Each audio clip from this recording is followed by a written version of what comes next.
Vamos lá. A gente já fez até essa segunda questão, a gente já fez ela, certo? Agora a gente vai resolver essa parte de lógica de predicados, certo? De lógica de predicados, para a gente treinar também. E logo em seguida a gente vai fazer a lista de exercícios de demonstrações, que a gente já viu esse assunto também, demonstrações, certo? Então, vamos lá. Nesse caso aqui, nessa questão, nessa terceira questão, o que a gente quer é estabelecer o valor lógico de cada expressão e a interpretação, aliás, considerando a interpretação que o conjunto universo é o conjunto dos inteiros, certo? Vamos definir qual é o valor lógico e que condição é essa que dá esse valor lógico, certo? Que condição é essa que dá esse valor lógico, mediante a gente analisar esses quantificadores e, obviamente, o predicado na qual eles estão agindo, tá?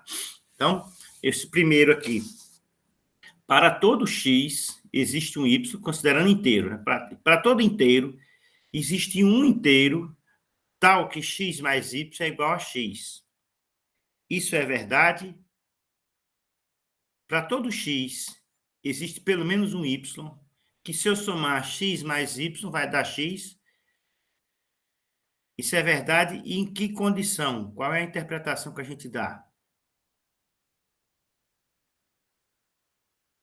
Deixa eu ligar aqui o meu ventilador aqui.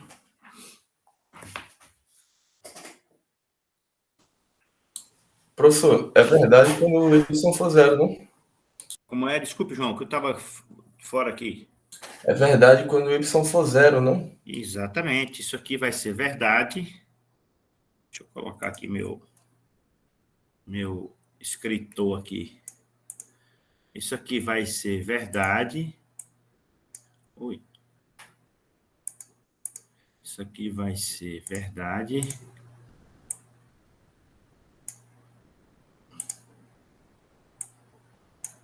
Para y igual a zero, né? Porque quando você tem y igual a zero, então isso aqui vai ser verdade, certo? E nessa condição aqui, para todo x, qualquer que seja o x, existe pelo menos um y, tal que x mais y é igual a x. Isso é verdade, certo?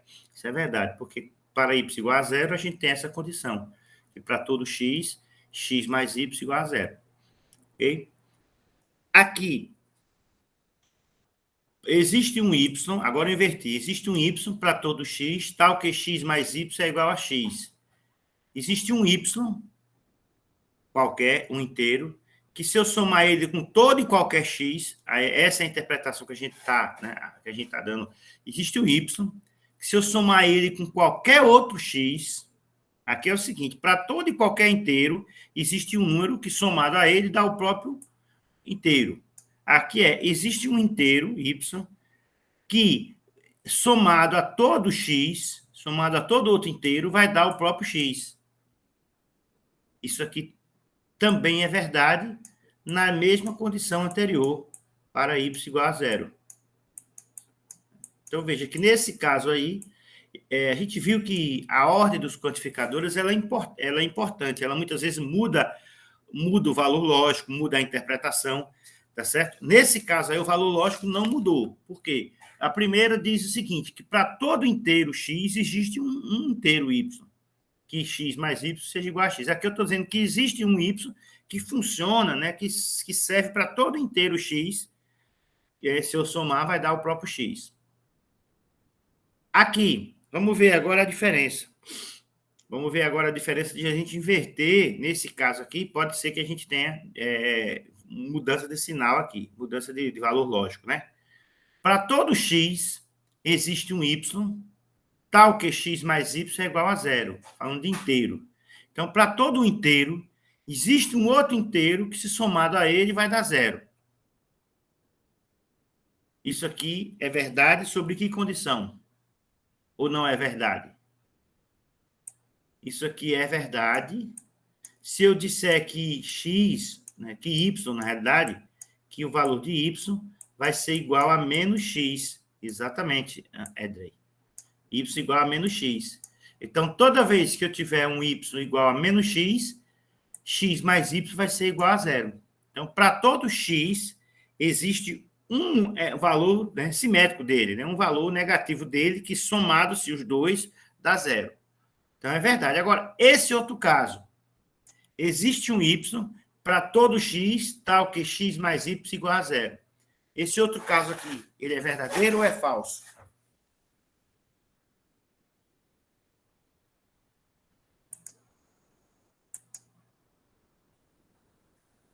Hein? Esse outro caso aqui, ele é falso. Por quê? Porque não existe um y que funcione para todo mundo. Existe um y para todo x. Então, é como se dissesse, existe um número, um inteiro, y, que para todo e qualquer x, x mais y vai ser zero, certo? Para todo e qualquer... Existe um y que para todo e qualquer x vai ser zero. Não, nesse caso aqui é falso. Porque eu não tenho um número que funcione para todos os inteiros. Entenderam? Aí, nesse caso, a ordem dos quantificadores me dá um resultado, um valor lógico diferente. Porque aqui eu estou dizendo que para todo inteiro existe um outro inteiro simétrico. Aqui eu estou dizendo que existe um inteiro que é simétrico a todos os outros inteiros. Certo? Que é simétrico a todos os outros inteiros. Não é verdade. Certo? Essa quinta aqui, para todo x, para todo y, ou x é menor que y, ou y é menor que x. E aí? O que é que vocês me dizem?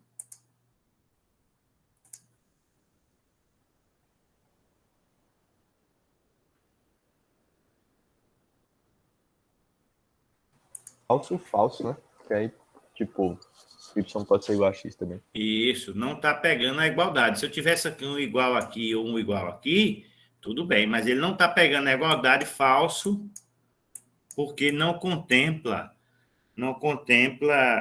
x, né, x igual a y. Opa, tá escrevendo ruim aqui.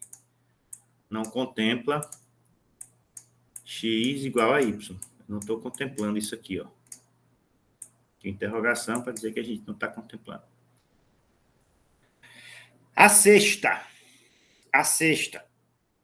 Para todo x, se x é menor que zero, se x é negativo, para todo x negativo, então existe um y que é maior que zero e que x mais y é igual a zero. Vamos interpretar aqui, ó. Para todo x, se x for negativo, menor que zero, existe um y positivo e que x mais y é igual a zero. Vai cair mais ou menos nessa situação aqui, ó. Nessa situação aqui, aqui, ó. Para todo x existe um y. Aliás, essa aqui, desculpa. Essa aqui é uma outra maneira de se escrever isso aqui, ó. Certo? Então, para todo x, outra maneira assim, uma alternativa, né? Se x for negativo, que aqui eu já estou dizendo que x é negativo. Se x é negativo, então existe um y que é positivo e que x mais y é igual a zero. Verdade, existe um y que é simétrico a x. Tá? Existe um y. Aqui, existe um x e existe um y, tal que x ao quadrado vai me dar um y. Existe um inteiro x, tal que o quadrado dele é um inteiro y. O quadrado inteiro é sempre um inteiro? O quadrado do inteiro é um inteiro? Verdade. Sim, verdade. Então, eu estou dizendo, ó, existe um x que é inteiro, então existe um y também que é inteiro, tal que o quadrado de x é igual a y. E esse número aqui, e esse 8 aqui, para todo x, x ao quadrado é maior do que zero. 8. Para todo x, x ao quadrado é maior do que zero. Eu não sei se é falso. É falso. Edrey colocou do sétimo do oitavo. Se for do sétimo, está correto. Se for do oitavo, esse aqui é falso. Por quê? Porque também tem a questão do x igual a zero. X igual a zero, o quadrado de x é zero. Certo? Então, mais uma vez, ele deixou de contemplar o zero aqui. Beleza. Então, gente, esse exercício é bom porque treina a gente nessa questão. Lembra primeiro, né, que a gente está voltando aí de um gapzinho na nossa mente, que eu tenho certeza que todo mundo aí aproveitou para desligar dessas coisas. E também, claro, para a gente reforçar esse entendimento desses quantificadores, tá certo? Que vai ficar mais claro também nos exemplos seguintes aí. Então, a gente tem agora a quarta questão. Alguma dúvida, gente, dessa terceira? Alguma dúvida aí dessa terceira? Então, eu tenho aqui, usando os símbolos predicados, vamos para a quarta, né? Usando os símbolos predicados indicados e os quantificadores apropriados, escreva cada declaração em português como uma FBF predicada. O conjunto universo é o mundo inteiro. Então, eu tenho DX, X é um dia, SX é ensolarado e CX, X é chuvoso. Eu vou colocar aqui DX, vou escrever aqui DX,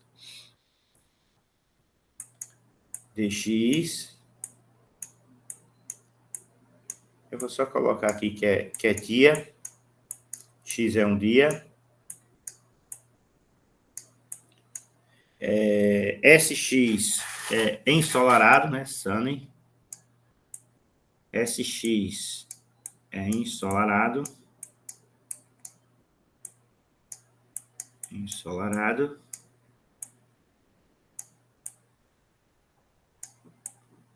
e CX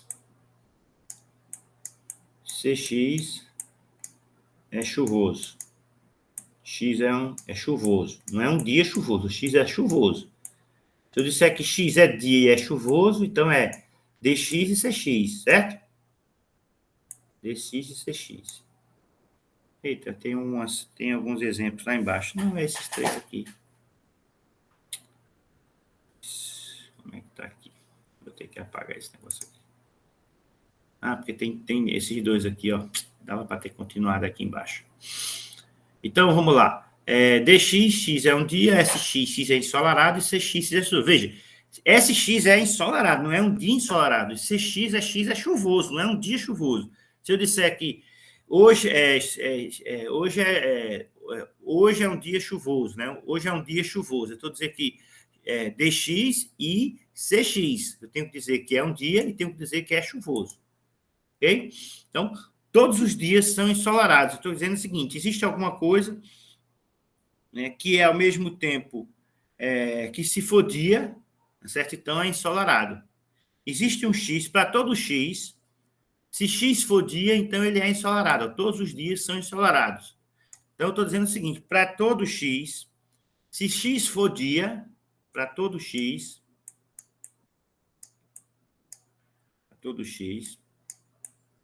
se X for dia, se dx,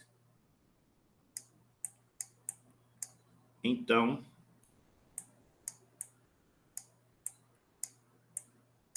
ele é ensolarado. Então é SX.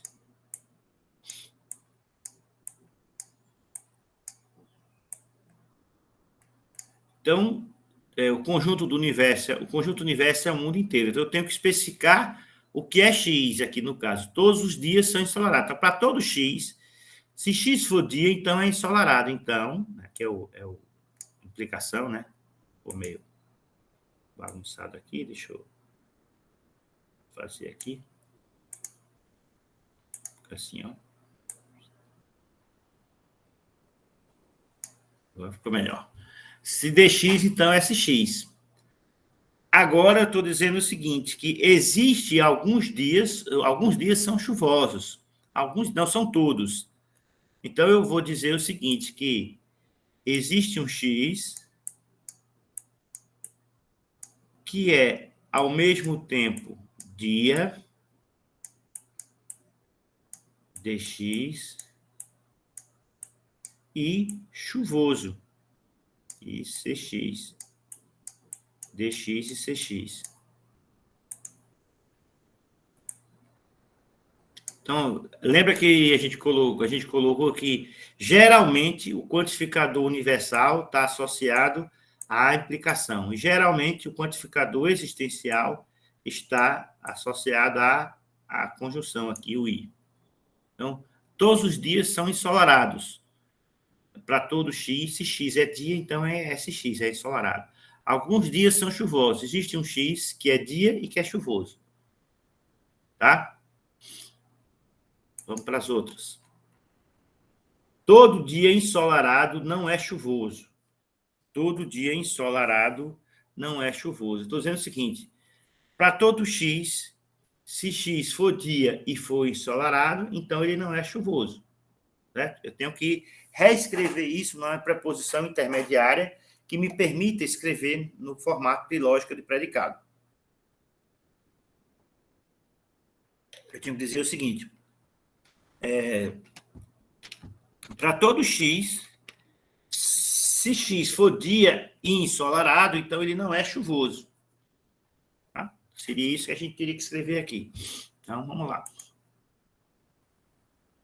Para todo X... Opa, ficou apertado aqui. Deixa eu colocar aqui embaixo, porque aí fica mais. Para todo X...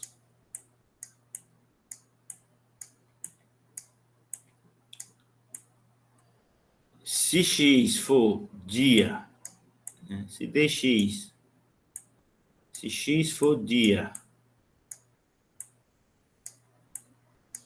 e ensolarado, SX,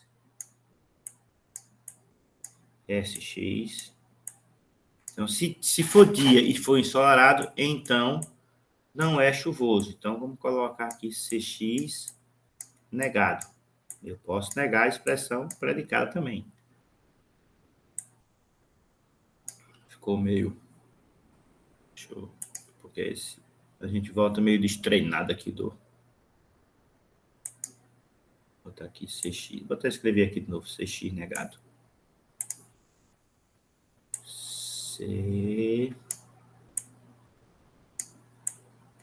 CX negado.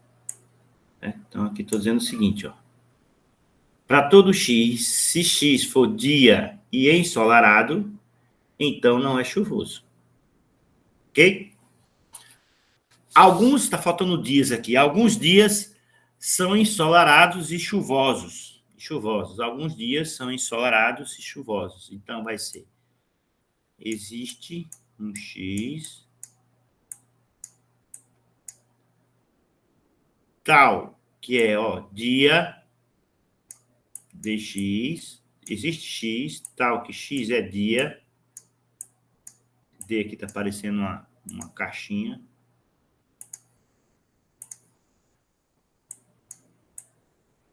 existe alguma coisa que é dia, que é ensolarado, I, SX, e chuvosos, CX. Existe um X tal que é DX, ISX e CX. Ok? E essa última aí, como é que seria? Nenhum dia é ensolarado e chuvoso ao mesmo tempo. Veja o seguinte: todo é o oposto de nenhum, certo?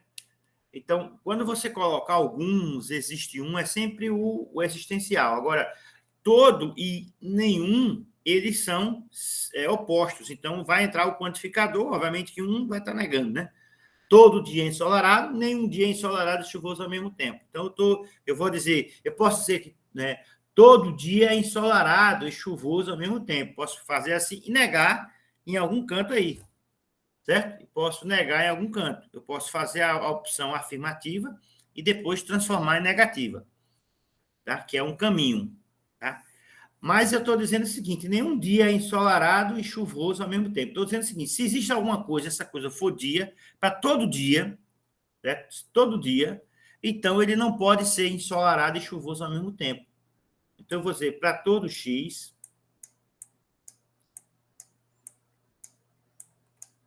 se X for dia, certo? Se dx, então, para todo X, se X for dia, então, ele não pode ser ensolarado e chuvoso ao mesmo tempo. Então, eu vou dizer SX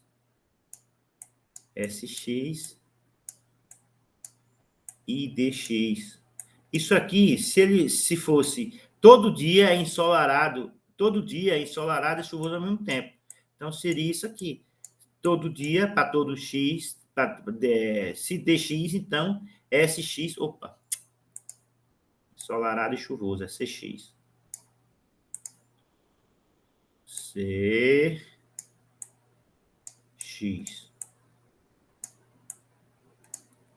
CX.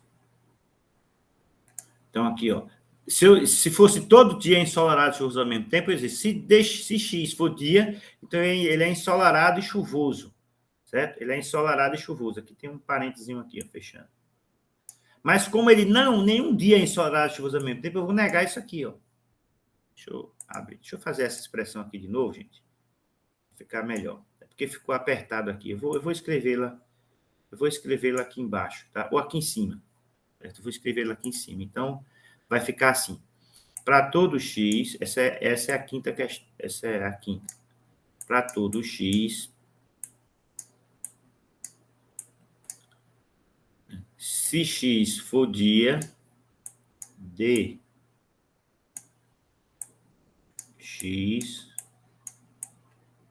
então ele não pode ser ensolarado e chuvoso ao mesmo tempo. Então, vou abrir um parênteses aqui. SX e DX, SX e CX, ensolarado e chuvoso ao mesmo tempo. Ele não pode ser. Então, se ele não pode ser, vai uma negação aqui. Certo? Então, para todo X, se X é dia, então ele não pode ser chuvoso e ensolarado ao mesmo tempo. Tá? Entenderam aí, gente? Quer que eu repita alguma coisa? Diga aí. Ou tá de boas?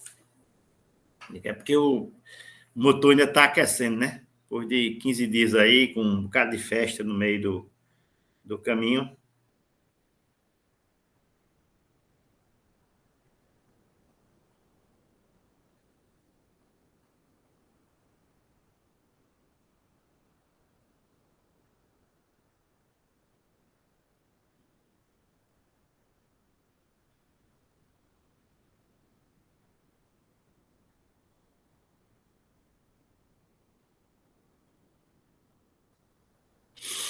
Pronto? Então vamos agora para outra, tá? Eu acho que é a última dessa lista aí. Não, tem duas. Tem duas ainda.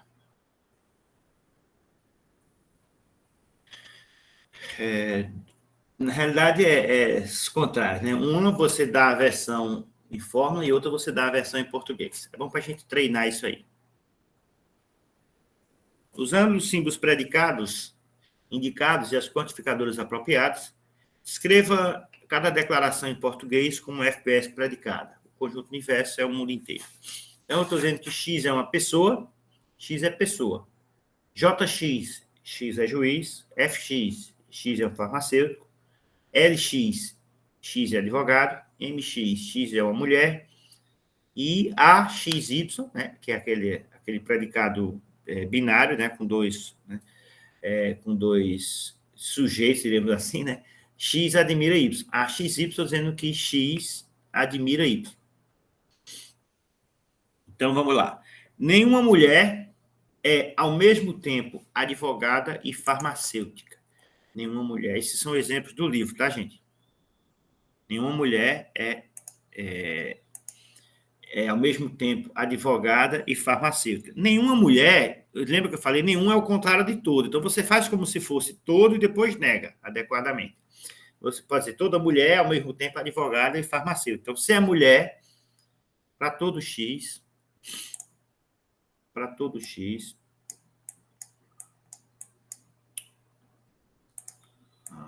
agora que o negócio escorrega aqui.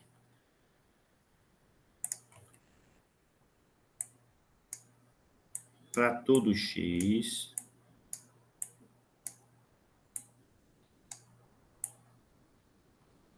se X é mulher, MX,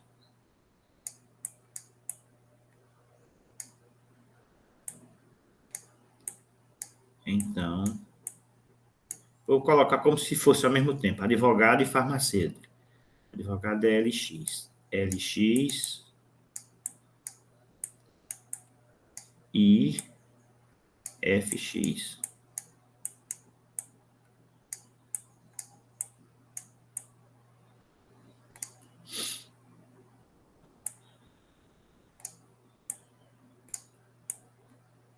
Então, para todo X, aqui se a gente tivesse que se X é mulher, ela é farmacêutica e advogada, mas ela não é, tá certo? Então, ela não pode ser. Então, eu vou negar isso aqui, ó.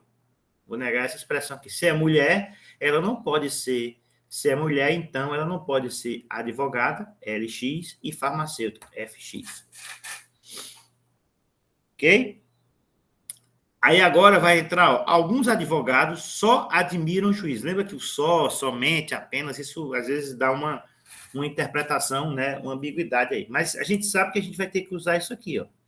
Eu estou dizendo, alguns advogados admiram o juiz. Eu tenho que, o X vai ser o LX, porque é advogado, e o Y, que é quem é admirado, né, que é quem é admirado, o Y, que é admirado, vai ser juiz. Certo? Eu tenho que olhar logo para aqui, X admira Y. Então, quem é X aqui? X vai ser o advogado e o Y, que é quem é admirado aqui, vai ser o juiz, o JX. Certo?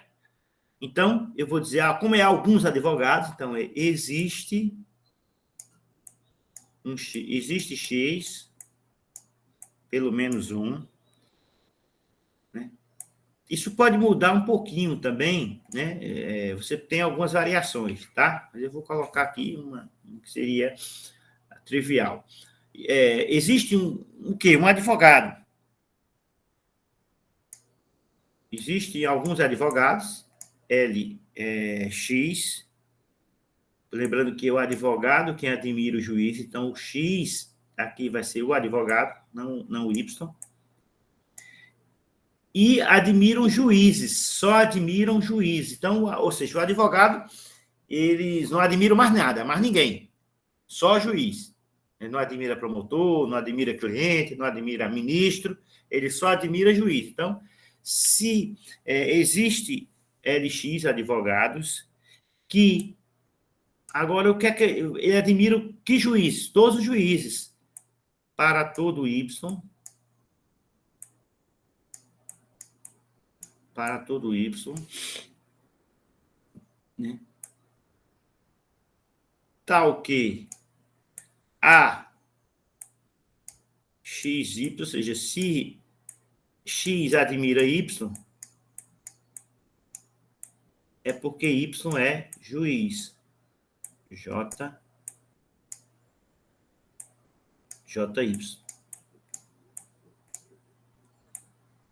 Então, veja, existe... Esse aqui mais pertinho. Existe um LX, vamos repetir. Existe um X, que X é esse? LX, advogados, e que para todo Y, né, para todo Y, se X admira Y, é porque Y é juiz. Ó, existe porque a frase diz, alguns advogados só admiram juízes. Ele está dizendo o seguinte, que o advogado, ele não admira mais ninguém, só juízes. Quais os juízes? Todos os juízes. Todos os juízes. Então, existe um X, quem é esse X? É advogado, e para todo Y, se X admirar Y, ou seja, quem é o X? O L, advogado, é porque o Y é juiz, JY. Então, veja, é um pouquinho mais complicado, um pouquinho mais, né? Porque, primeiro, que tem um só aqui, certo? Só. Então, eu estou dizendo o seguinte, que esse Y aqui só pode ser juiz. Esse Y aqui só pode ser juiz do admirado aqui. Porque X admira Y. Então, se X admirar Y, é porque o Y ele é juiz. Tá certo? Existe um X, que é advogado, e que, para todo Y, se X admirar Y, é porque Y é juiz. Tá? Agora, existem algumas mulheres advogadas,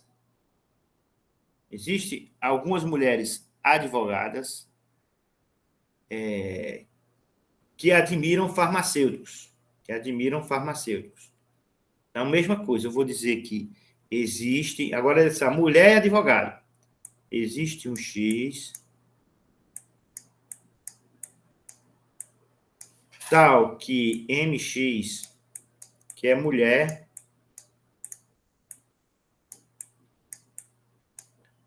e advogada,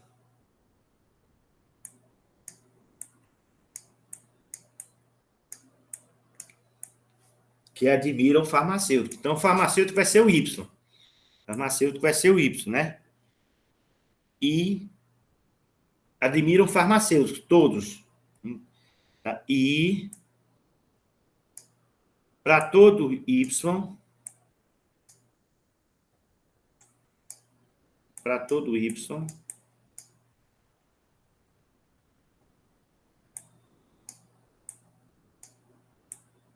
se X admirar Y, no caso, essas mulheres advogadas, se X admirar Y, é porque Y é farmacêutico, FY.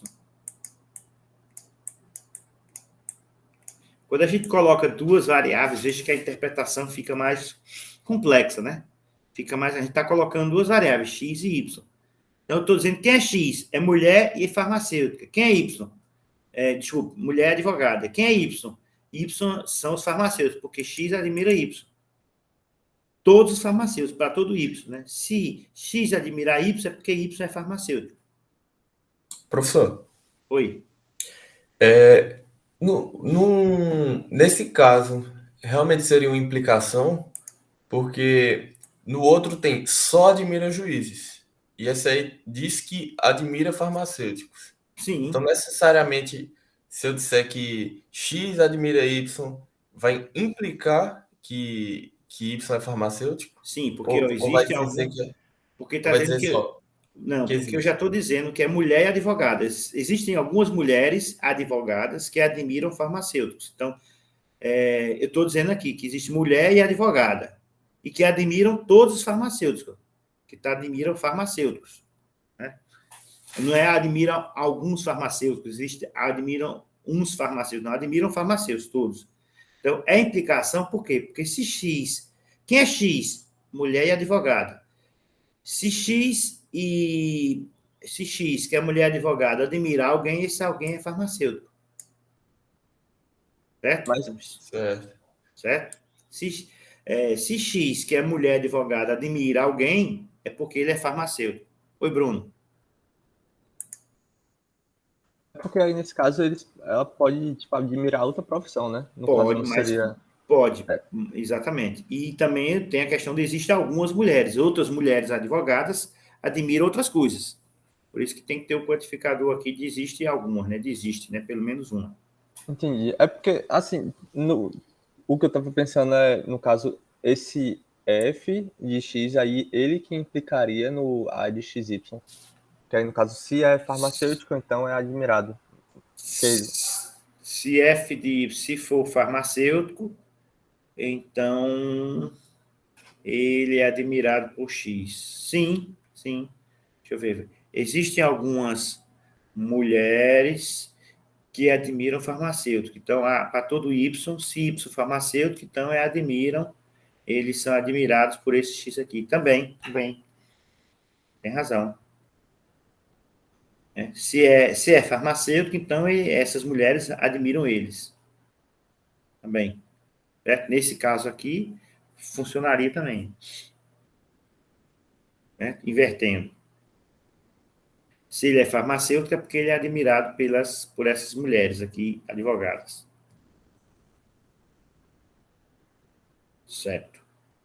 E a outra, todas as mulheres advogadas admiram algum juiz. Veja que agora é algum juiz. Todas as mulheres advogadas admiram algum juiz. Então vai ficar para todo X. Se é mulher não. Todas as mulheres advogadas admiram algum, não tem condição, não. Se para todo X, X sendo mulher e advogada,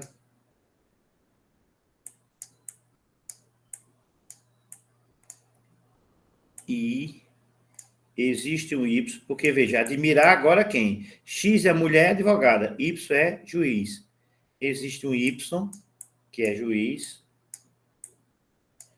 né? Tal que A XY. Se X admirar Y, é porque Y é juiz, JY. Só que eu tenho um juiz aqui, né?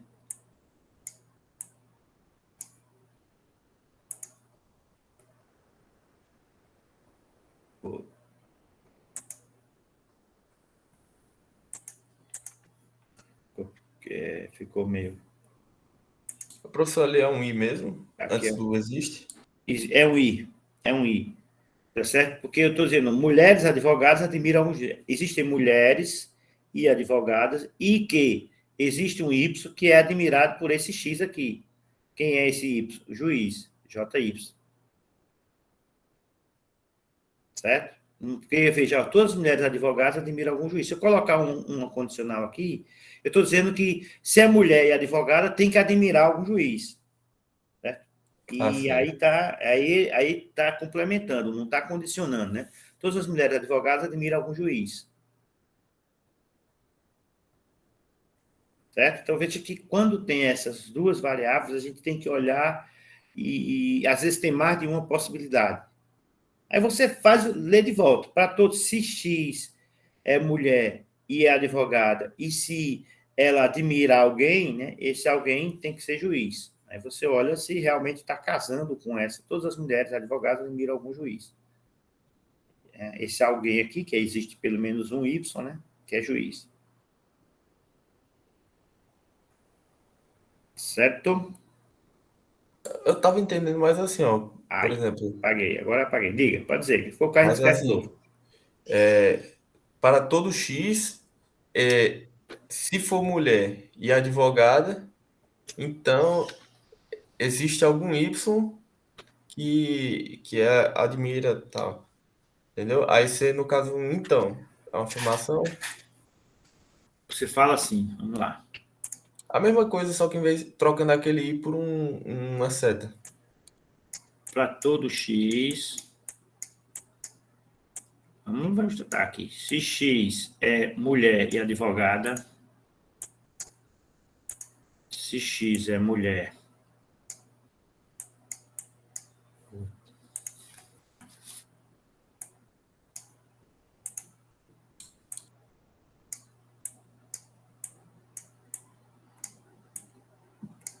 e advogada,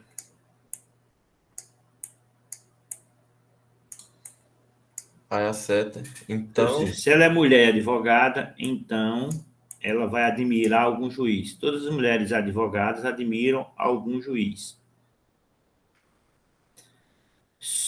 Porque é o seguinte, deixa eu ver, se ela é mulher e advogada, então admira algum juiz. então existe Todas as algum mulheres. juiz que ela admira. Vamos lá. Existe um Y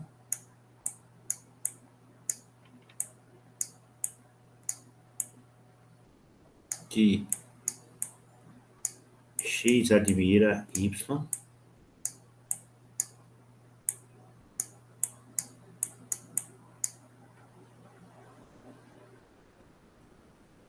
Porque, veja, que é algum juiz. Eu não posso, eu tenho que colocar que existe um Y, que se eu tenho que colocar o predicado, admirar, certo? Posso, JY.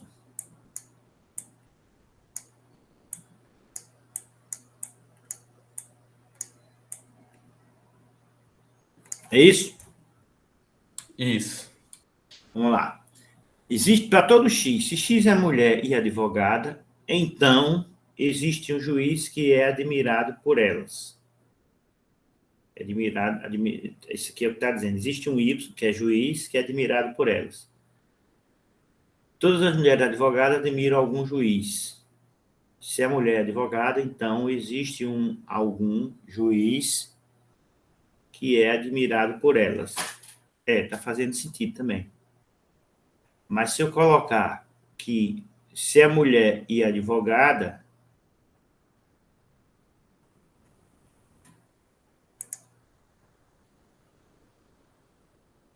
ele está dizendo, professor, se ao invés de eu colocar que existe pelo menos um que não é admirado.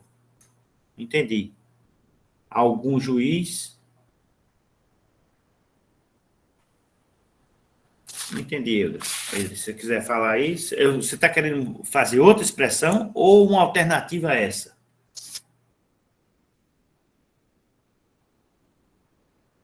Sim, uma alternativa a essa resposta. Seria uma resposta alternativa dessa. Existe pelo menos um que não é admirado.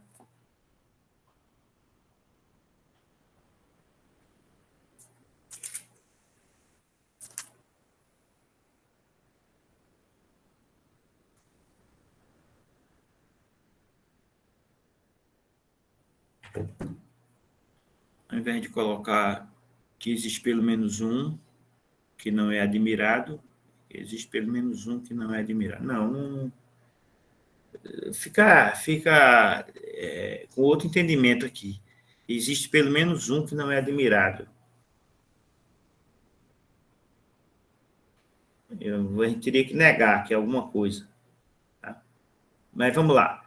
Para tudo X, se é mulher e é advogada, todas as mulheres advogadas, elas admiram algum juiz. Então, se é mulher advogada, então existe um juiz que é admirado por ela, certo? Tá correto isso aqui também, certo? Tá correto aqui também. Quando a gente colocou o I aqui, pode até ter sido que eu fiz aqui uma leitura diferente, certo? Que se ela é mulher e advogada, também, né, ela admira algum juiz. Mas naquela ideia que a gente colocou, que geralmente, né, o para tudo está associado ao condicional, eu acho que essa opção aqui ela fica mais clara, né? Ela fica mais clara. Ok? Ok. Professor, rapidão, outra coisa. Na 2 e na 3, o fato de ter um só ali na 2 não faz diferença na 3 não?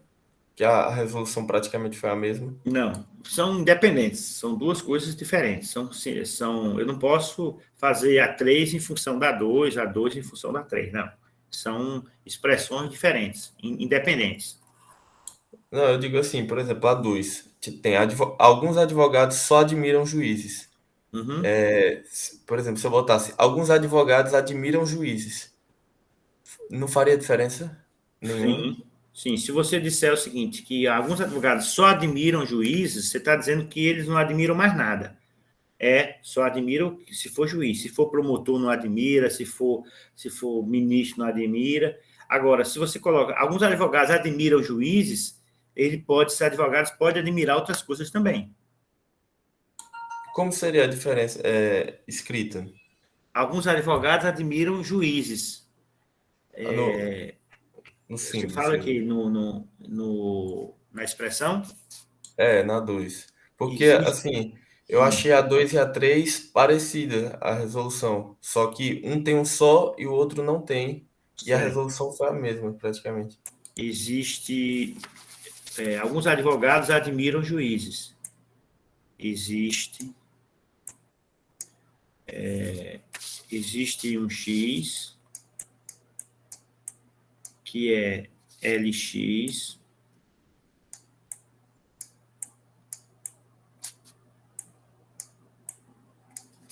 e que alguns advogados admiram juízes. Existe um X que é, em vez de colocar que para todo Y, eu não vou colocar que é para todo Y, porque eles não admiram somente juízes, certo? E, vou colocar aqui, e existe um Y, por quê? Porque Y agora pode ser outra coisa, mas eu estou querendo particularizar que eles admiram juízes. Porque a outra expressão estava para todo Y, só que agora não é para todos, porque eles não admiram só juízes, eles admiram juízes também. Então, vai ficar, existe um Y tal, aí eu vou colocar aqui um outro, A, X, Y, J, Y. A diferença é exatamente aqui. Nisso aqui, ó. E se eu não tenho só, eu estou dizendo, alguns advogados admiram alguma coisa. Essa alguma coisa é o quê? É juiz. Quando eu coloco só admiram juiz, eu tenho que dizer que ele admira todos os juízes. Certo? Então, para todo Y tem que necessariamente ser juiz. Aqui, nesse caso, Y não necessariamente tem que ser juiz. Quer dizer, não necessariamente, existe pelo menos um Y que, nesse caso aqui, vai ser juiz. Tá? A diferença, quando eu deixo só aqui, eu estaria com para todo Y. Eu estou dizendo o seguinte, ele só admira juiz. Então, meu Y tem que ser juiz. Nesse caso aqui, quando eu tirei o só, meu Y pode ser outra coisa. Então, existe um Y que é juiz. E aí, quando o Y for juiz, ele é admirado pelo advogado. Entendeu? O exemplo com o só era para todos. Por quê? Porque o Y necessariamente tinha que ser juiz. Agora, quando eu tirei o só, o Y pode ser outra coisa, mas vou particularizar para juiz. Existe um Y, né, que é juiz, que é admirado por alguns advogados. Certo? Dessa forma aqui, talvez fique até mais fácil para a gente entender. Tá? Vamos lá. Vamos lá. Eu tenho aqui X é uma pessoa, AX, X é uma Y, VX, X é vistoso, BX, X é bonita, HX, X é homem, MX, X é mulher. E J é João e C é Kátia. Certo? Então, isso aqui são as chamadas, são constantes, né? São constantes. J é constante e C é constante. Tá? Então, aí a gente vai agora fazer o contrário, vai interpretar da versão em português dessas expressões.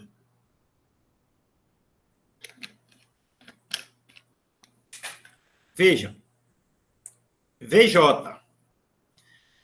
VX, X é vistoso, mas J, eu estou pegando uma particularidade, estou particularizando, estou pegando a constante. Certo? Estou pegando a constante. Qual é a constante, João? Então, isso aqui quer dizer o quê? Que João é vistoso. VJ quer dizer que João é vistoso. Se fosse VX, X é uma pessoa vistosa. Se fosse VX, X é vistoso. Mas quem é X agora? X não é X, eu vou ter J. Então, eu vou usar J dentro da expressão VX. Então, aí, VJ quer dizer João é vistoso. E ACJ quer dizer o quê? X ama Y. Quem é X? Kátia. Quem é Y? J, João. Então, aqui essa expressão é João é vistoso e Kátia ama João. João é vistoso e Kátia ama João. Certo? Essa é fácil. Né? VJ, bom, VX X é vistoso. VJ, João é vistoso. ACX ou AXY é X ama Y. ACJ, C ama J. Kátia ama João. Agora, para todo X, se X né? Se H de X, então VX. Se X é homem, então é vistoso. Então, eu estou dizendo o seguinte, para todo X, se X for homem, então é VX. Então, todo homem é vistoso. Todo homem é vistoso. Né? Professor, podia colocar assim, para todo X, se X for homem, X é vistoso? Poderia, mas fica muito mais fácil você dizer, não, todo homem é vistoso. Tá? 3. Eu estou falando aqui porque vai ficar gravado, para eu não escrever aqui, certo? 3. Para todo X, MX, impliquem para todo Y, AXY, HY e VY. Então, estou dizendo o seguinte, para todo X, né, se X é mulher, então, para todo Y, tá certo? Todo Y, Y é homem e vistoso. Então, vamos lá. Toda mulher, o que é? Se é mulher, então ela o quê? XY, ela ama homens e vistosos. Então, toda mulher ama homens vistosos. Certo? Esse termo, né? Esse adjetivo vistoso é um adjetivo antigo, né? Para todo X, se X é mulher, então para todo Y, AXY, ou seja, X ama Y. Quem é X? Mulher. Quem é Y? Y é homem e vistoso. Então, toda mulher ama homens vistosos. Certo? 4. Existe um homem ou algum homem que é vistoso e que ama Kátia. Existe um homem, pelo menos um, existe um homem vistoso, que é homem que é vistoso, e que ama Kátia. Ó. X é o homem e vistoso, e C, Kátia. Então, existe pelo menos um homem que é vistoso e que ama Kátia. Certo? Então, veja, na hora que eu coloco A, X, C, eu estou deixando X como variável e C, Kátia. Quem é o X? X vai ser HX e VX. X vai ser homem e vistoso. Aqui, existe uma mulher que é bonita e que para todo X, que se amar XY, Y é homem e vistoso. Existe pelo menos alguma mulher bonita, existe uma mulher bonita e que ama todos, não são todos, para todo Y, todos os homens vistosos homens, né? Pode ser homens vistosos. Aqui tanto faz, eu posso inverter. Ó. Existe o quê? Um MX, BX, existe uma mulher e bonita e que AXY, né? X é quem? Mulher e bonita. Y é o quê? Homem vistoso. Mas quantos Y? Todos. Para todos Y. Então, existe uma mulher bonita que ama homens vistosos, todos os homens vistosos. Existe uma mulher bonita e que ama homens vistosos. Certo? Então, eu tenho que olhar sempre, existe um X. Quem é X? Mulher bonita. E essa mulher, essa bonita, ela o quê? Ela ama, certo? Y. Quem é Y? Todos os homens vistosos. Eu olho o quantificador e o escopo. Essa terceira. Essa sexta.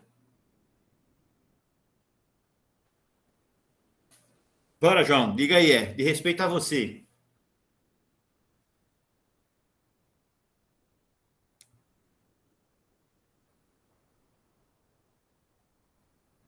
Que João, professor? Todos dois. Tem dois João aí, pode. Não tem um J aqui? De respeito a você, ó. Essa sexta aqui. Só tem você aí na sala, deixa eu ver. Tem João Caetano, João Manuel e João Vitor. Tem 3 Joãos. Pronto. Tem 3 respostas aí. João Caetano, João Manuel e João Vitor.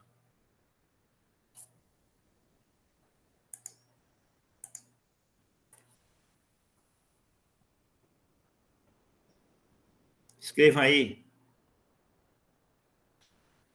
É quase isso. Não, mas a resposta era para ser dele, João, o Bruno. Você também, hein? Se intromete na. Se não quer, vai ficar atrapalhando a resposta dos outros.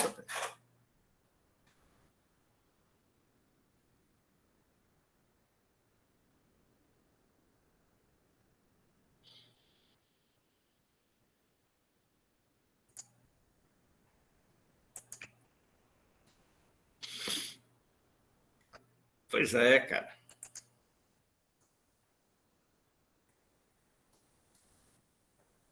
Ó, se é mulher e é bonita, então o quê? João ama todas, né?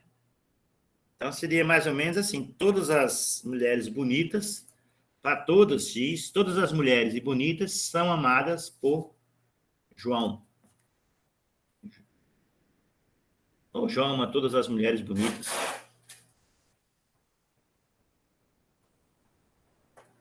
Conversinha é essa. Então, para todo X, se X é mulher e é bonita, então João ama elas, certo? João ama elas. Certo? Se é mulher, para todo X, X mulher e bonita, então João ama essas mulheres bonitas. Todas as mulheres bonitas são amadas por João, né? Todas as mulheres bonitas são amadas por João. João ama todas as mulheres bonitas. São formas de alternativas. Beleza? É mais fácil interpretar a expressão do que escrever a expressão, né?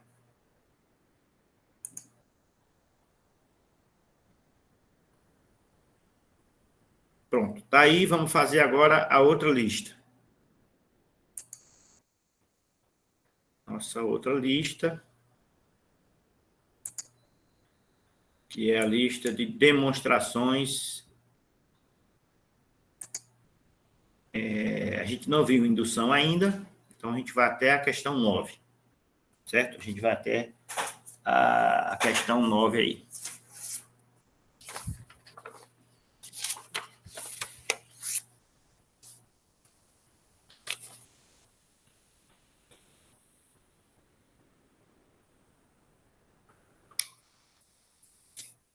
Eu vou fazendo nesse espaço aqui, certo?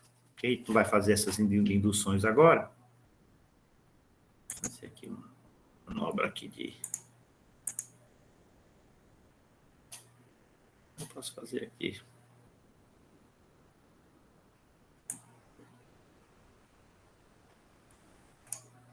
Ó.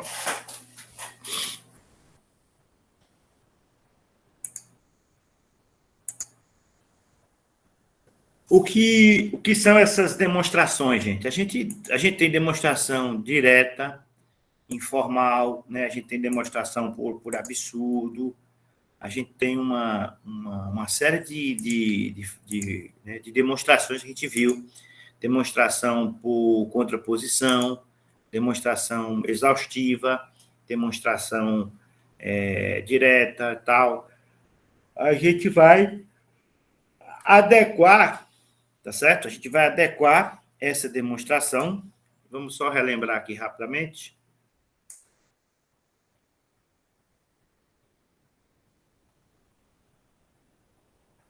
Ó, exaustão, direta, contraposição e por absurdo. São as 4 que a gente viu. Na demonstração por exaustão, nós vamos demonstrar todos os casos possíveis. A demonstração direta suponha P para deduzir Q. Na demonstração por contraposição, nós vamos supor não Q para deduzir não P. E na demonstração por absurdo, eu vou supor P e não Q e chegar numa contradição. Se eu chegar numa contradição, é porque P implica em Q. Se P e não Q me der algo absurdo, me der alguma contradição, é porque P implica em Q. Certo? Então, a gente fez essas... A gente aprendeu essas 4 técnicas de demonstração aqui. Demonstração por exaustão, direta, contraposição e por absurdo. Falta mais algumas. Falta por indução, mas ela é um caso à parte, que a gente vai ver na próxima aula. Tá? Então, lembrando, exaustão, todos os casos possíveis, direta. Suponho P, deduz o quê? Contraposição, né, é aquela, se eu tenho não Q, se não Q implicar em não P, então é porque P implica em Q. E por absurdo, P e não Q for uma contradição, é porque P implica em Q.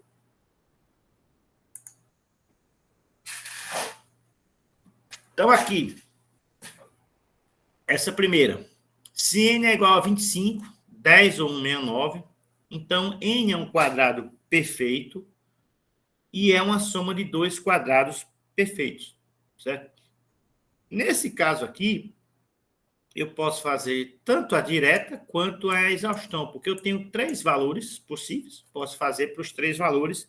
Eu estou dizendo o seguinte, se n é um quadrado perfeito, se n for 25, 100 ou 169, então n é um quadrado perfeito e é uma soma de dois quadrados perfeitos, certo? O que é um quadrado perfeito? N igual a K2, né? Quadrado perfeito é 1 ao quadrado, 2 ao quadrado, 3 ao quadrado, 4 ao quadrado, 5 ao quadrado, por aí vai, certo? Os quadrados perfeitos. Então, vamos lá, 25, vamos fazer aqui.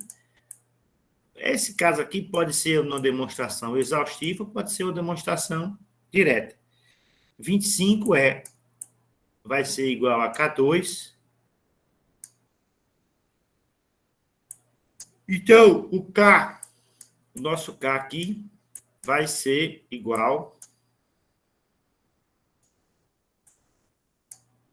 Oi, apaguei aqui o nosso disfarce aqui. O K2, se 25 vai ser K2, então quer dizer que o nosso K vai ser mais ou menos 5, né? Mais ou menos 5.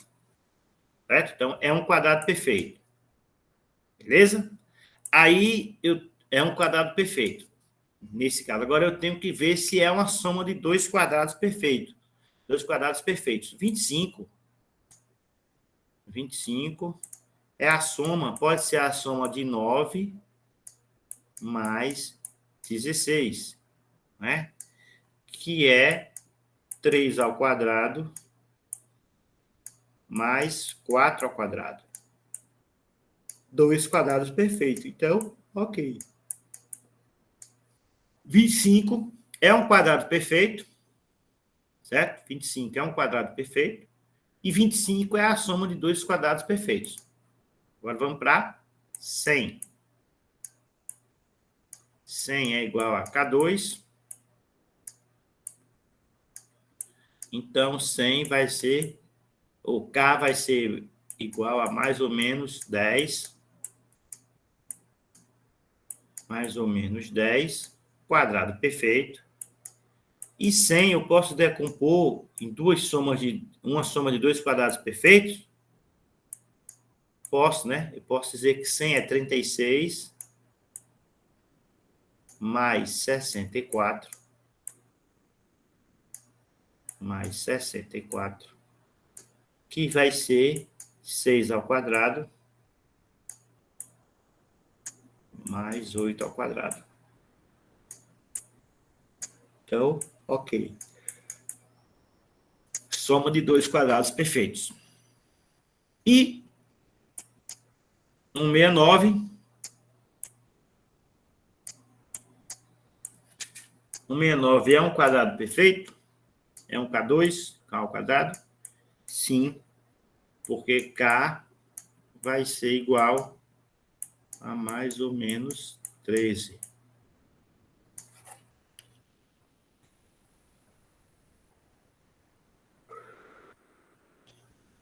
K vai ser mais ou menos 13. E 169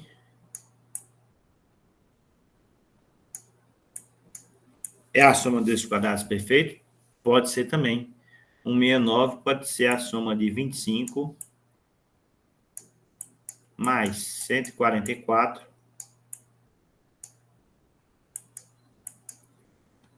que vai ser 5 ao quadrado mais 12 ao quadrado. Ok. Pronto. É isso aqui. Eu demonstrei, né? Demonstrei Aí que for mistura de direta com exaustiva, porque eu tenho 3 números só, então, e para cada um vou fazer uma demonstração direta. Tá? Só isso. Tranquilo? Vou para os demais.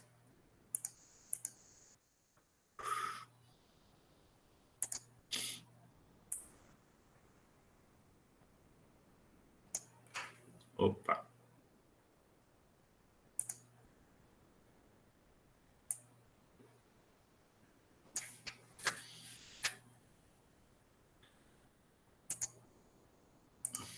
Aqui agora.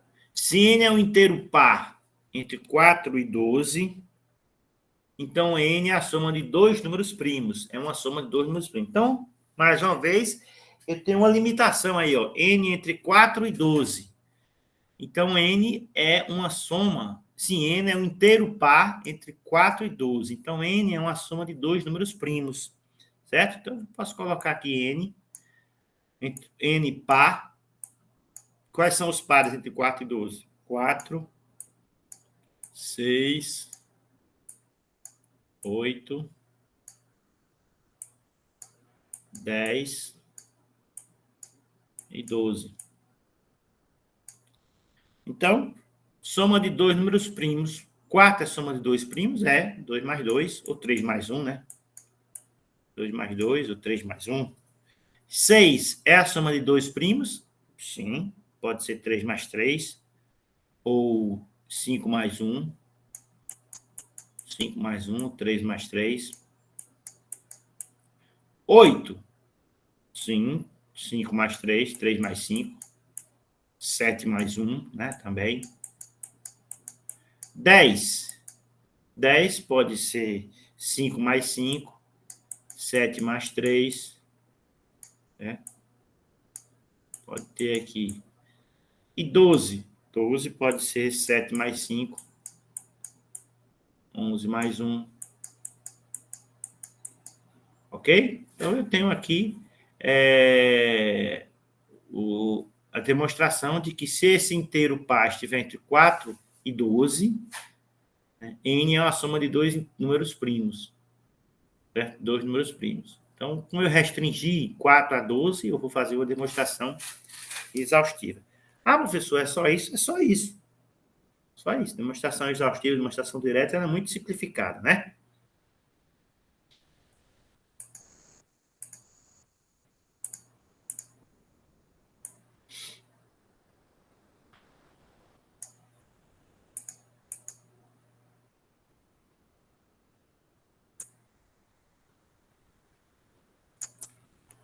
A soma de 2 inteiros pares é par. Faça uma demonstração direta, certo? Faça a demonstração direta. Soma de 2 inteiros pares é par. Então, como é a demonstração direta? Eu vou dizer que x é par, então x vai ser 2m, por exemplo, e y vai ser o inteiro 2n, né? 2n. Eu tenho que só colocar a ressalva aqui que x, y, m e n são inteiros. São inteiros, certo?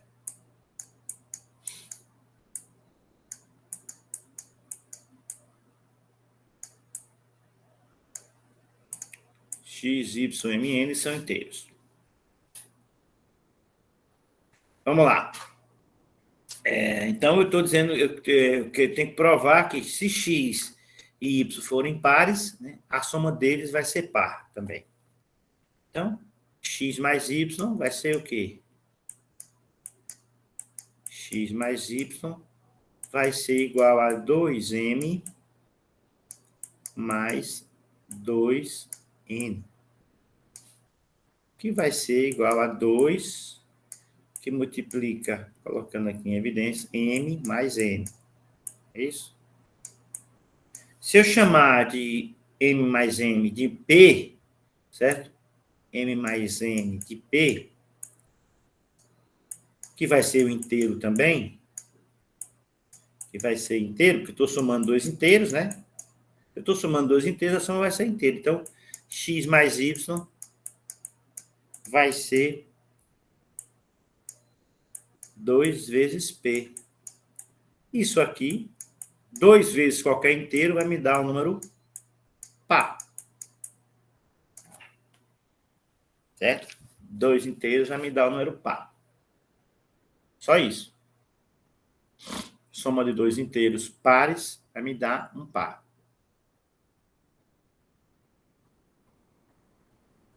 Dúvida?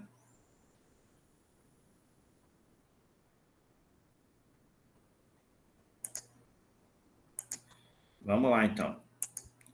Vamos agora fazer essa mesma questão, só que usando uma demonstração por absurdo. Quando for pedido, quando for dito, nesse caso aqui, por exemplo, a gente diz, faça demonstração direta, faça demonstração por... Nesse caso aqui, 5, a soma de dois inteiros ímpares é par. Então, você pode fazer a que for mais conveniente. A quadrada de um número inteiro par é divisível por 4. Faz a que for mais conveniente para você. Mas, quando for explicitado, você vai ter que fazer aquela, né, o que está pedido aí. Então, a soma de dois inteiros pares é par. Faço a demonstração por absurdo. Na demonstração por absurdo, eu nego a conclusão e tento chegar numa contradição. Se ao negar a conclusão, né, ou seja, ao negar o que, eu encontrar uma contradição, aquilo que é impossível, então significa que realmente P implica em Q. Então, eu vou assumir que soma de dois inteiros não é par, soma de dois inteiros pares é ímpar. E vou tentar chegar numa contradição, certo? Na demonstração por absurdo, eu dizer, se P e não Q me der uma contradição, ou seja, algo que é sempre falso, um zero, então isso aqui implica que P, na realidade, implica em Q. A gente já fez a tabela verdade, inclusive, disso aqui, né? Então, eu vou assumir que o Q é negado, ou seja, eu vou negar a conclusão, assumir. E se eu negar a conclusão, quando eu fizer isso aqui, P e não Q, e me der uma contradição, significa que P implica em Q. Então, eu tenho que... A demonstração por absurdo nega a conclusão e vai atrás de uma contradição. Se eu encontrar a contradição, é porque, na realidade, P implica em Q. Certo? Então, eu vou assumir o quê? A negação. Eu vou assumir o que seria a soma de dois inteiros pares é par. O não que, certo? O não que vai ser que x mais y vai me dar um ímpar, certo? Vai me dar um número ímpar.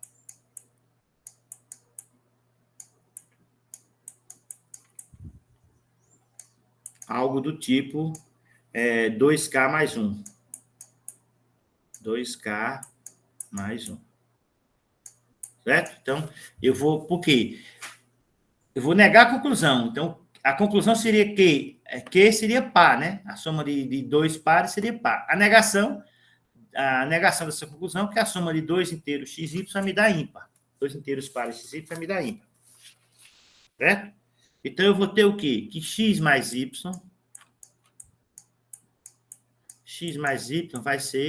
não vai ser 2K, vai ser 2K mais 1. Porque eu estou dizendo que x mais y vai ser ímpar. X mais y vai ser ímpar. Tá? Pegando aqueles mesmos valores lá que a gente colocou, x igual a 2m e... Vou colocar aqui. X igual a 2m e y igual a 2n. Lembrando que m, n, y, k, tudo é inteiro, certo? Então, agora eu vou dizer o seguinte, que 2m mais 2n é igual a 2K mais 1. 2K mais 1, certo? Então, eu vou colocar aqui tudo do lado de cá, vai ficar 2m mais 2n menos 2k é igual a 1.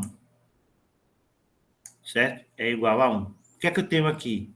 Eu tenho 2 que multiplica m, tá?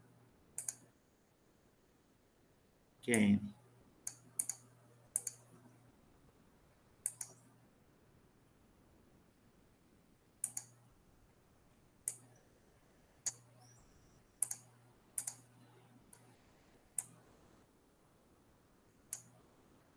Aqui vai ficar, colocando 2 na evidência, 2m mais n menos k igual a 1. É isso? Ficar 2m mais n. Isso aqui, gente, isso aqui, m mais n menos k, vai me dar o inteiro, porque m é inteiro, n é inteiro e k é inteiro. Certo? M e n, k são inteiros. Então, isso aqui vai me dar um inteiro qualquer. Por exemplo, o inteiro w. Certo? O inteiro w. Então, eu tenho o seguinte, que vai estar 2w igual a 1. Ora, 2w igual a 1, isso aqui vai ser, isso aqui vai ser sempre par, não é? Isso aqui vai ser sempre par. E 1, obviamente, é ímpar. Então, a contradição que eu tenho aqui é exatamente essa. Como é que eu tenho um número par de um lado igual a um número ímpar do outro lado? Outra coisa, W vai ser sempre inteiro. Como é que eu vou multiplicar um inteiro por 2 e vai me dar 1? Se eu tô, meu próprio 2 já é maior que 1, e meu W aqui vai ser um inteiro. Se for um inteiro 0, se for um inteiro 1, se for 2, se for qualquer valor que seja W aqui, isso aqui vai ser a minha contradição. Então, eu encontrei uma contradição.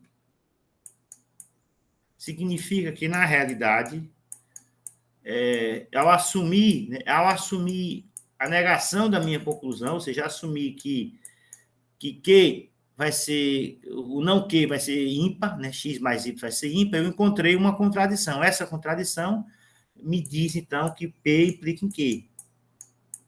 Que P, na realidade, implica em Q. Então, a soma de dois inteiros pares é par e não ímpar. Certo? É par e não ímpar.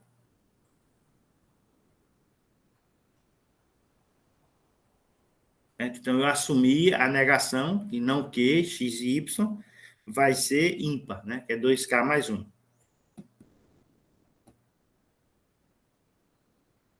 Que é a contradição que a gente procura aqui. Ok? Então, veja, no absurdo, a gente parte, como o nome está dizendo, daquilo que é absurdo. Eu vou somar dois pares e vou dizer que é ímpar. E ao partir desse absurdo, eu chegar em algo que é absurdo também, né, que é uma contradição, que é sempre falso, 2W nunca vai ser igual a 1. Certo? Isso aqui é falso, porque W é inteiro. Tanto por ele ser 2W ser par e 1 ser ímpar, tanto que esse W aqui por é inteiro, não existe nenhum inteiro que multiplicado por 2 me dá 1. Não existe nenhum inteiro multiplicado por 2 dá 1. Ok? Vamos lá. Dúvida aí, gente? Vou apagar.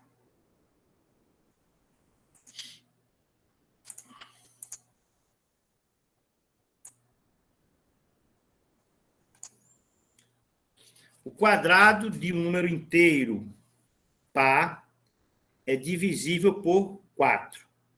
O quadrado de um número inteiro par, ele é divisível por 4.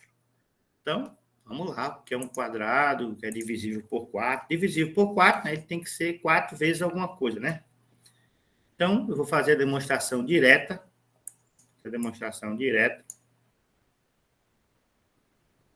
Aliás, não é essa. Soma de dois inteiros ímpares é par.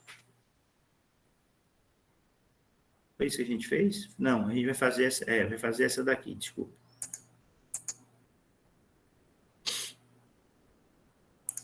A soma de dois inteiros ímpares é par.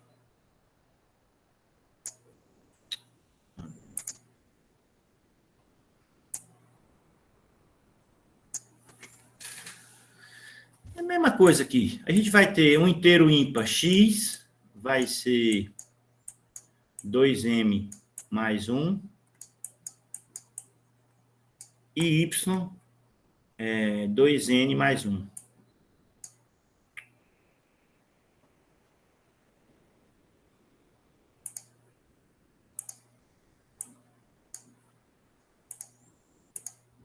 Y igual a 2n mais 1.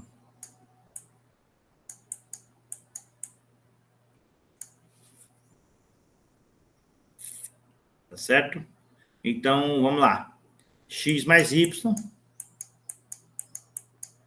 igual a 2m mais 1 mais 2n mais 1, que vai ser 2m mais 2n mais 2.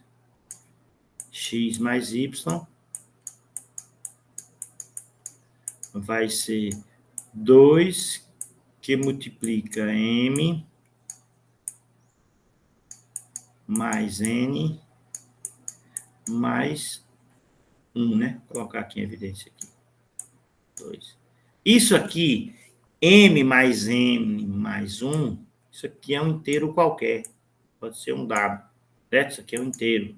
M mais n mais 1, porque m é inteiro, n é inteiro, e 1, obviamente, é inteiro. Então, isso aqui vai ser um inteiro. Então, x mais y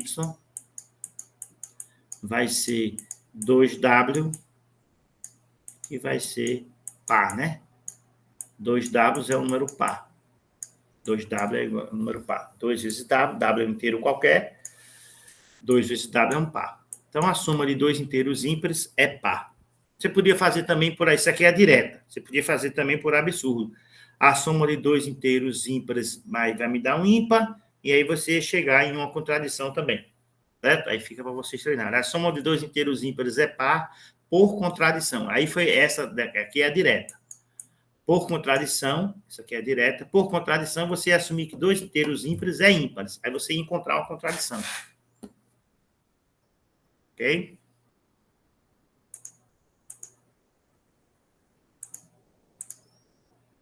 Agora vamos para essa aqui. O quadrado de um inteiro par é divisível por 4. O quadrado de inteiro par é divisível por 4. Então, vamos ter aqui, vamos dizer que x, o que é um número divisível por 4? Né? Um número divisível por 4 é um número que, né, um x é igual a 4y, ele é dividível por 4. Certo? Então, x, eu vou chamar x é um inteiro par, né? Então, x vai ser igual a 2k. X vai ser igual a 2k. Certo? Eu vou chamar um y de quadrado de um número, K2. Vou chamar um y de K2. Seja x um par e y quadrado de um número, né? K ao quadrado. Então, x2 vai ser 2k, então, o x vai ser 2k, x ao quadrado vai ser 2k2. 2k ao quadrado. É isso? X ao quadrado vai ser 2k ao quadrado, porque eu tenho que elevar ao quadrado para saber se ele é divisível por 4. Então, o quadrado do número inteiro par é divisível por 4. O quadrado de x é 2k. Né? O inteiro par, 2k. O quadrado vai ficar x ao quadrado aqui vai ser 4k2. K2, quem é K2? Eu chamei de y. Então, x ao quadrado é igual a 4y. 4y é divisível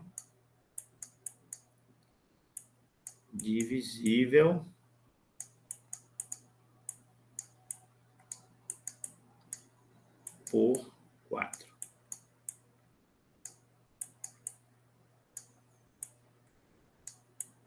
Então, se o número é 4 vezes y, ele é divisível por 4, sendo y inteiro. Certo? 4y é divisível por 4. Beleza, só isso. Né? Obviamente, aqui eu já podia dizer, não poderia ter feito essa variável auxiliar aqui, y igual a K2. Eu poderia, se x ao quadrado é 4K2, 4K2 é divisível por 4. Qualquer que seja o K, porque K é inteiro. Certo? K vai ser inteiro.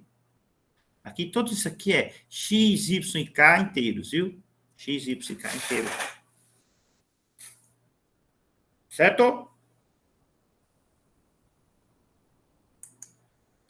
Vamos lá. Para a seguinte.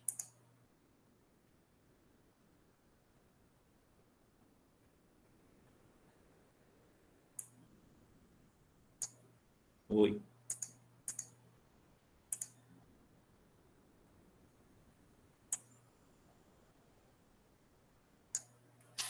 Para x e y, números positivos, x é menor que y, se somente x ao quadrado menor que y ao quadrado. Certo? Então, a gente pode fazer aí uma demonstração por direto também. Por absurdo, não, direto. Certo? Pode fazer direto. Então, eu tenho que x é menor que y, se somente x2 for menor que y2. Então, eu vou fazer o seguinte, eu vou dizer o seguinte, que x menor que y, eu vou multiplicar os dois lados por y, né? Por x, desculpa, por x. Vou multiplicar os dois lados por x.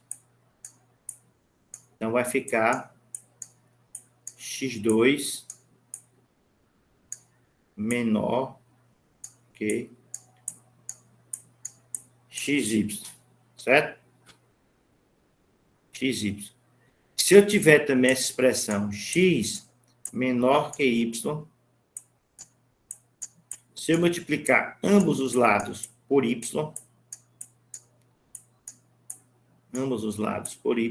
eu vou ter o quê? Que xy é menor que y2. Certo? Então, eu tenho primeira operação que eu faço. X é menor que y. Posso multiplicar os dois lados da desigualdade por x, que eu não vou mudar o sinal da desigualdade. Eu vou ter que x2 é menor que xy. Da mesma forma, se eu multiplicar ambos os lados por y, eu vou ter que xy é menor que y2. Então, o que é que eu tenho aqui agora? Eu tenho que x2 é menor que xy, que por sua vez é menor que y2. Que é y2. Então, o que é que eu tenho? Se x2 é menor que xy, que é menor que y2, x2 menor que y2. Que é o que a gente... Né? Se x for menor que y, né? x2 é menor do que y2. Como é que eu fiz isso? Somente se, por quê? Porque eu multipliquei os dois lados e encontrei que x2 é menor que xy e xy é menor que y2. Então, x2 é menor que y2. Certo? Aí a gente precisou usar o artifício da multiplicação. É uma demonstração direta, uma demonstração informal dessa propriedade aí. Se x e y forem positivos, por que positivo? Porque tem que ser...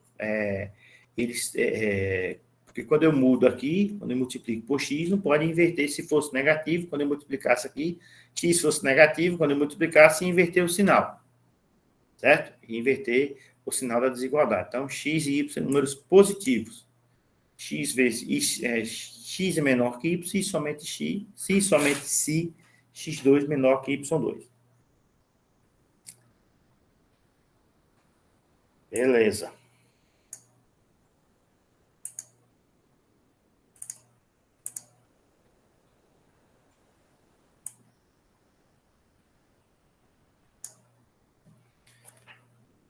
Se dois números inteiros são divisíveis por n, Então, a sua soma é divisível também por n. Certo? Se dois inteiros são divisíveis por n, a sua soma também é divisível por n. Então, vamos lá. Vamos colocar esses números divisíveis aqui. Certo? Vou chamar de x igual a n, um nk, porque ele é divisível por n. E vou chamar y de n vezes j, porque ele também é divisível por n. Isso aqui com x, y, n, j, k, isso aqui tudo inteiros, viu? X, y, j, k, n, j, k, tudo inteiro. Estou falando só de inteiros aqui.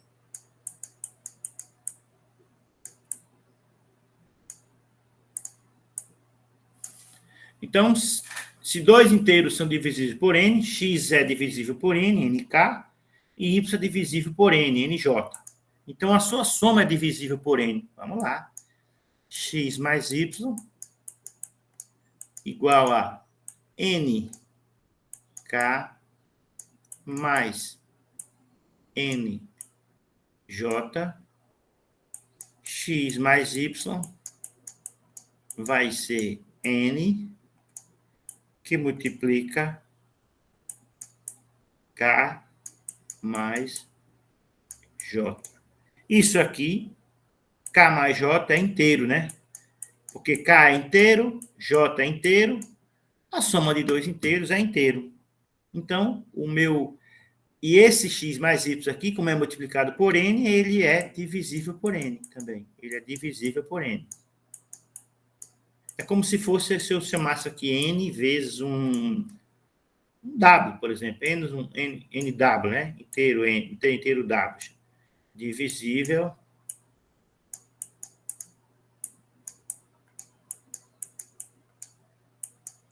por n. Certo? Direto.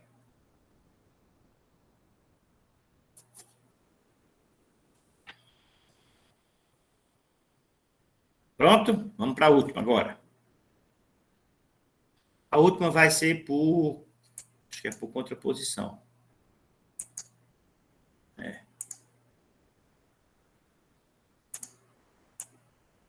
A última dessa sessão aqui, né? Desse assunto, que é de demonstrações.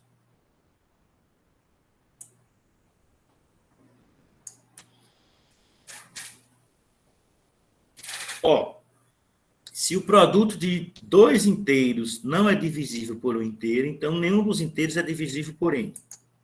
Veja que a questão ela já está com uma negação, né? Se o produto dois inteiros, se o produto de dois inteiros não é divisível por um inteiro n, então nenhum dos inteiros é divisível por n. Ele já está dizendo o seguinte, ó, se não Q implica em não P, ou seja, se o produto de dois inteiros não é divisível por um inteiro n, né, então nenhum dos inteiros é divisível por n. Então, eu vou dizer que P e Q não são divisíveis por n, certo? Então, eu vou assumir o contrário aí, a contraposição, né? Eu vou assumir o contrário, a contraposição dela, para poder encontrar exatamente para fazer a demonstração. Porque do jeito que está aqui, como é que eu vou fazer? Como é que eu vou conseguir demonstrar algo se o produto dois inteiros não é divisível? Como é que eu vou representar que o número não é divisível por um inteiro n? Quando um número é divisível por n, eu coloco n vezes alguma coisa, certo? N vezes alguma coisa. Mas quando os produtos dois inteiros não é divisível por um inteiro, como é que eu vou representar isso matematicamente? Então, é melhor você representar o contrário. Se um produto dois inteiros é divisível por um inteiro n, então os inteiros são divisíveis por n. Eu vou fazer a contraposição. A contraposição agora vai ser o seguinte. Ó, se x Aqui está dizendo o seguinte, se x vezes y não é divisível, não é, vou botar aqui divisível por n, botar o símbolozinho de divisível, né? Por n,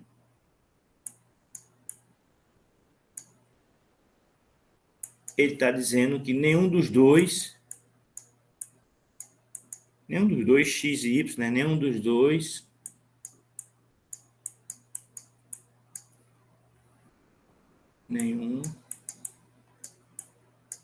é divisível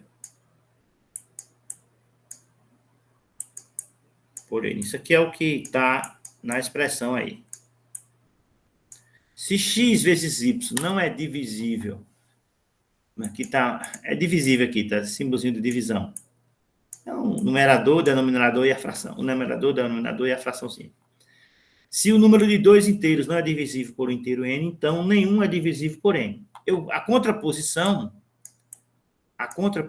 vai ser o quê? A contraposição vai ser se x e y forem divisíveis por n, porque a contraposição é o seguinte, o que é que eu tenho?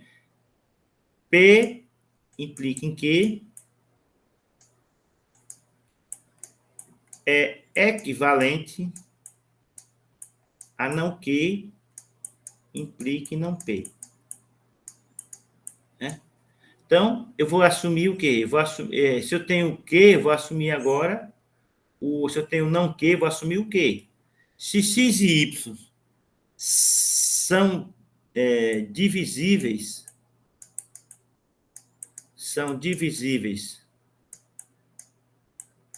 por n,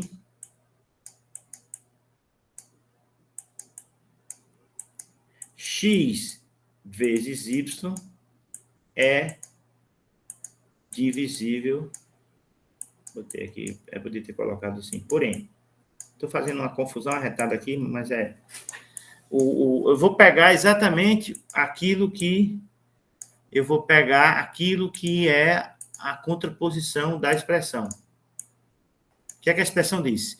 Se x e y não é divisível por um inteiro n, aqui é o não Q, então nenhum dos inteiros é divisível por n, que é o não P. Não, se nenhum produto dos inteiros é divisível por um inteiro n, então nenhum dos inteiros é divisível por n. Não Q implica em não P. Aí eu vou pegar agora quem vai ser o P. O P vai ser, se os inteiros forem divisíveis por n, x e y são divisíveis por n, é o P, então x vezes y é divisível por n, porque o não Q é o produto de dois inteiros, não é divisível por um inteiro n. Eu vou assumir agora o Q. O Q é o quê? O produto de dois inteiros é divisível por n. Certo? Então, veja, o que eu tenho aqui na minha expressão nona, na minha questão aí, está dizendo o seguinte, se o produto de dois inteiros não é divisível por um inteiro n, ou seja, se não Q, então nenhum dos inteiros é divisível por n, não P. Aí eu vou pegar agora a contraposição. A contraposição é P implica em Q. Quem é P? Se o não P é nenhum dos inteiros é divisível por n, o P vai ser ambos os inteiros, né? X e y são divisíveis por n. E o Q vai ser o quê? O produto deles é divisível por n.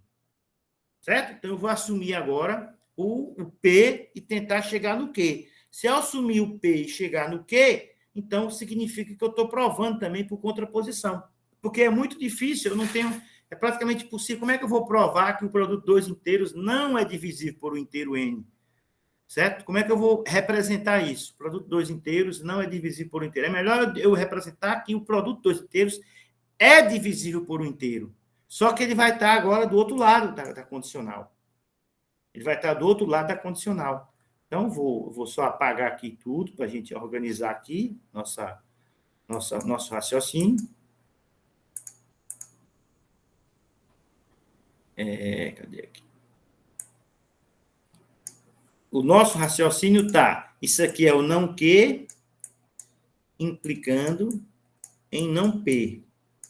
E eu tenho que fazer o quê? Quem vai ser o P? P vai ser o produto dos... Aliás, P vai ser os inteiros, ambos os inteiros são divisíveis por N. Porque o não P, nenhum dos inteiros é divisível. O P vai ser, ambos os inteiros são divisíveis. O não Q é, o produto dos inteiros não é divisível por um inteiro, N. O Q vai ser, o produto de dois inteiros é divisível por N. Então, vamos lá. Eu vou chamar de X um inteiro, que vai ser um N, que multiplica um K, e Y vai ser um outro inteiro, porque ele não fala se é par, se é ímpar, tá certo? N vezes K2. Ele fala que X é divisível por N e Y é divisível por N, que é o P. O P é o quê? O P é ambos...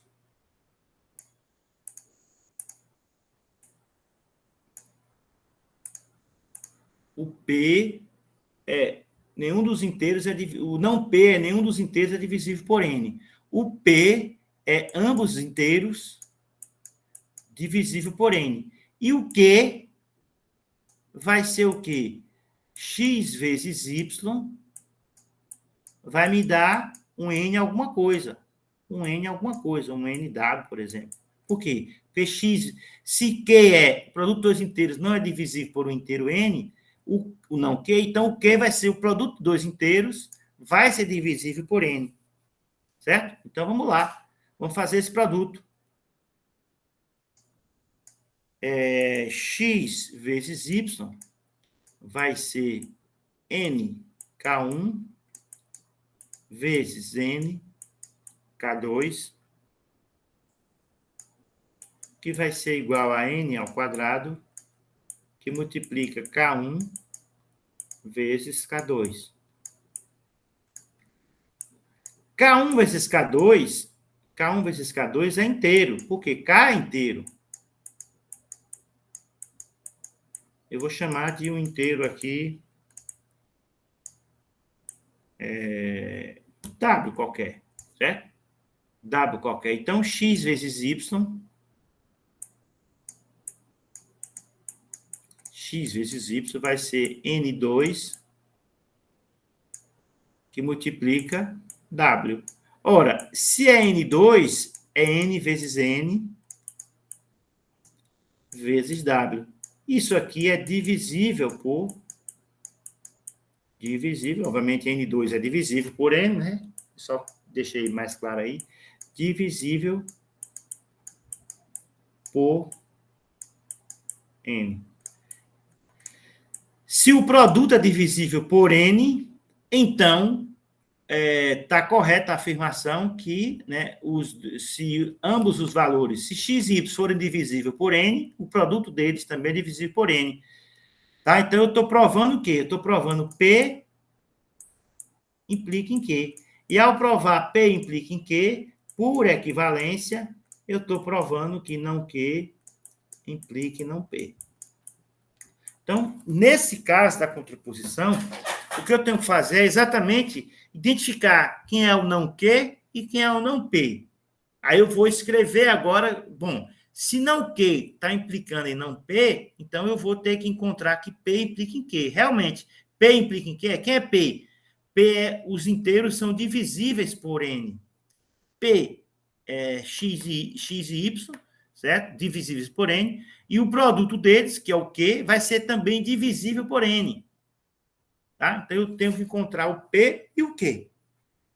Se eu encontrar o P, eu encontrar o Q, então significa que não Q implica em não P também é válido. Certo? Por contraposição. Certo? Então, muitas vezes, quando você está... Como está aqui, ó. Como está aqui na...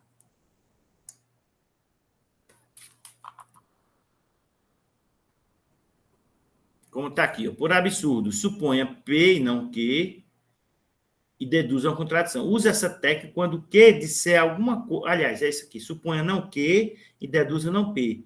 Use a técnica se não Q parece te dar mais munição do que P. Então, você está supondo não Q para deduzir não P. No nosso caso lá, a gente supôs P e deduzir o Q, né? Que é o contrário. A gente supôs que, P, desculpe, e deduzir o Q. Tá certo? Então, essa técnica de contraposição, como está negando aqui, então a gente entra negando também e encontra a afirmativa, né? A afirmativa dela. Certo? Isso aqui está dizendo que o produto de dois inteiros não é divisível. Qual é a afirmativa dela? O produto de dois inteiros é divisível. Então, nenhum dos inteiros é divisível. Então, eu vou dizer que ambos os inteiros são divisíveis. Eu só tenho que colocar aqui na ordem, que aqui é não Q implica em não P. Eu tenho que encontrar P implicando em Q. Ok? Então, aí a gente fecha essa parte de demonstração. Nós vamos ter indução ainda, que é na próxima aula. Para que a gente possa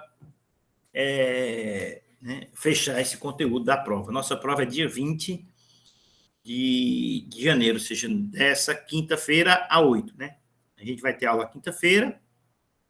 Aliás, dia 20, né? A gente vai ter aula em quinta-feira, 13. Não, é na próxima. Dia 20. Que hoje é 9 dias, é na próxima quinta-feira, exatamente. Essa quinta, 13, depois, na outra quinta, dia 20. Ok? Deixa eu abrir o Sigão aqui.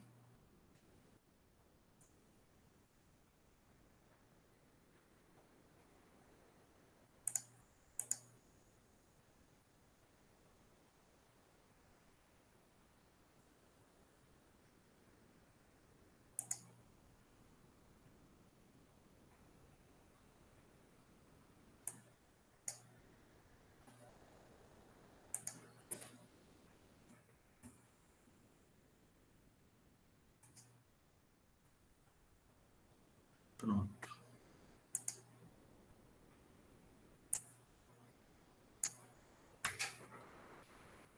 Arthur tá aí, Bruno tá aí, Carlos Eduardo não tá, Edrey tá, Emanuele não tá, Gabriel não tá, Igor não tá, Janaína não tá, João Caetano... Tô, professor. Opa, que susto! Ave Maria, tu não é um susto, Janaína. Você tá aí, eu não tinha visto não, desculpa. Que susto! Ai. Deixa eu recuperar aqui. Levi, tá aí? Tá.